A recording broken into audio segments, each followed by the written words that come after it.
یہ کہانی ہے اس وقت کی جب سیاچن کے گلیشیئرز پگھلے اور بادلوں نے خوب پانی سمیٹا اور برسنا شروع کر دیا۔ وہاں سمندر کے وسطی حصے میں ایک ڈولفن رہا کرتی تھی۔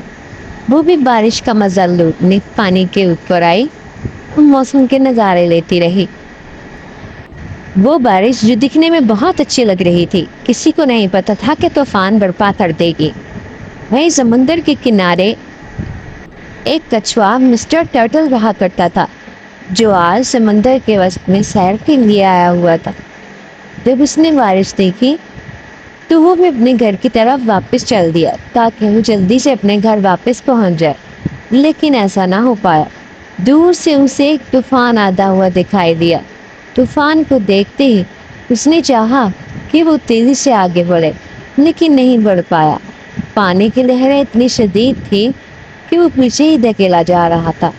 جب ڈولفن کو اندازہ ہوا کہ دور سے پانی کی لہریں بہت تیز آ رہی ہیں اور طوفان برپا ہونے والا ہے، تو اسے سمندر میں رہنے والی ننھی مچھلیوں کی بہت فکر ہوئی۔ دراصل ڈولفن بہت رحم دل تھی اور اسی رحم دلی کی وجہ سے اس کے دل میں باقی مچھلیوں کا خیال آ رہا تھا، کیونکہ وہ بہت چھوٹی تھی اور وہ اتنی شدید لہریں برداشت نہیں کر پاتی۔ اس لیے ڈولفن چاہتی تھی کہ اس طوفان کے شدید ہونے سے پہلے ہی وہ ان تمام چھوٹی مچھلیوں کو کسی محفوظ مقام تک پہنچا دے۔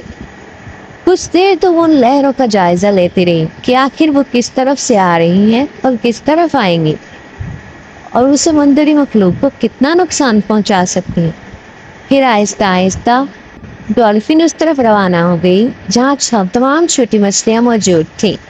وہ تمام چھوٹی مچھلیاں اس وقت بہت پریشان تھیں، کیونکہ انہیں بھی کہیں نہ کہیں اس طوفان کے آنے کا اندازہ ہو چکا تھا۔ وہ پریشان تھیں کہ آخر وہ کیا کریں گی، وہ کس طرف جائیں گی اور کہاں رہیں گی، کیونکہ انہیں سمندر کی باقی بڑی مچھلیوں کا خوف بھی تھا۔ لیکن کئی مچھلیاں وہ تھیں کہ جو ان کو کھا سکتی تھیں۔ اتنے میں ڈولفن وہاں پہنچ گئی اور اس نے چھوٹی مچھلیوں کو تسلی دی اور کہا کہ وہ پریشان نہ ہوں، اور انہیں اپنے ساتھ لے کر سمندر کے گہرے حصے کی طرف چلی گئی۔ وہ جانتی تھی کہ گہرائی میں اس طوفان کا اثر زیادہ نہیں ہوگا، اس لیے وہ ان مچھلیوں کو لے کر گہرے پانی کی طرف چل دی۔ وہاں مسٹر ٹرٹل اپنے گھر کی طرف جا رہے تھے۔ ابھی ان کا گھر بہت دور تھا، کیونکہ لہریں شدید تھی جس وجہ سے وہ تیر نہیں پا رہے تھے۔ وہ جتنا آگے جاتے لہریں انہیں اتنا ہی پیچھے دھکیل دیتی، لیکن وہ پھر بھی آگے بڑھ رہے تھے۔ راستے میں انہیں بھی کچھ چھوٹی مچھلیاں دکھی جو کہ ان سے مدد مانگ رہی تھی، جو کہ ان سے کہہ رہی تھی کہ وہ انہیں کسی محفوظ مقام تک لے جائیں، لیکن مسٹر ٹرٹل نے ان کی ایک نہ سنی اور اپنی منزل کی طرف بڑھتے گئے۔ مچھلیوں نے ان کی بہت محنت کی، لیکن انہوں نے مچھلیوں کو بھاؤ ہی نہ دیا۔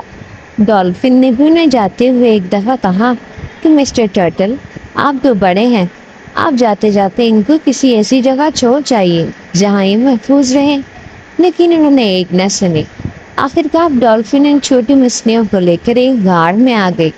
وہاں وہ سب محفوظ تھی، وہاں پانی کا بہاؤ بہت کم تھا، لیکن مسٹر ٹرٹل اسی خود غرضی کے ساتھ آگے بڑھتے رہے اور کسی ایک مچھلی کو بھی محفوظ کرنے کی بالکل کوشش نہ کی۔ انہیں بس اس بات کی فکر تھی کہ وہ خود اپنے گھر پہنچ جائیں، جتنی بھی جلدی ہو سکے وہ بس یہاں سے نکل جائیں۔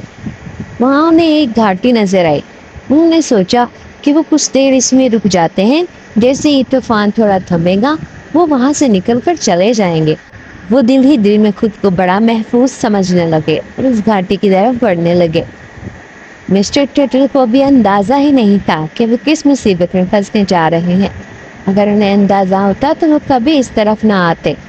جیسے ہی وہ گھاٹی میں گئے، وہاں کچھ چٹانیں ایسی تھیں جو بہت ساتھ جڑی ہوئی تھیں، جس وجہ سے مسٹر ٹرٹل اس میں پھنس گئے اور وہ دوبارہ باہر نہیں نکل پا رہے تھے۔ اس وقت وہ بس یہ سوچ رہے تھے کاش ادھر کوئی بھی آ جائے اور ان کی مدد کرے، انہیں یہاں سے نکالے تاکہ وہ یہاں سے زندہ بچ پائیں۔ پھر ایک دفعہ ان کی تو امید بھی ختم ہو گئی کہ وہ یہاں سے نہیں نکل پائیں گے۔ اتنے میں وہاں پہ ڈولفن پہنچ گئی اور ڈولفن نے انہیں وہاں سے نکالا۔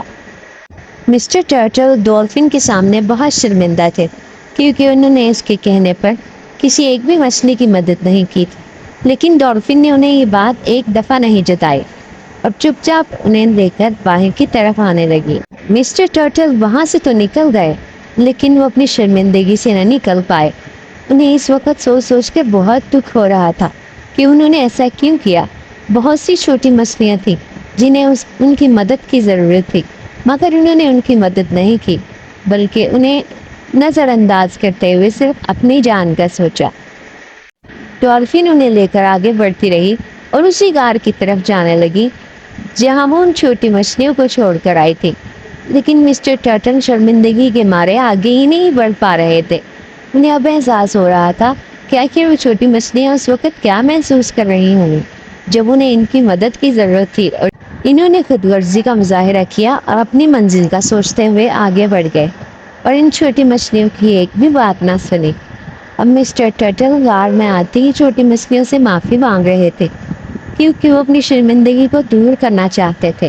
انہیں اپنی غلطی کا شدت سے احساس ہو گیا تھا کہ انہوں نے بہت غلط کیا اور اب وہ چاہتے تھے کہ وہ کچھ دیر آرام کریں تاکہ طوفان کے تھمتے ہی وہ اپنے گھر کے لیے واپس نکل جائے۔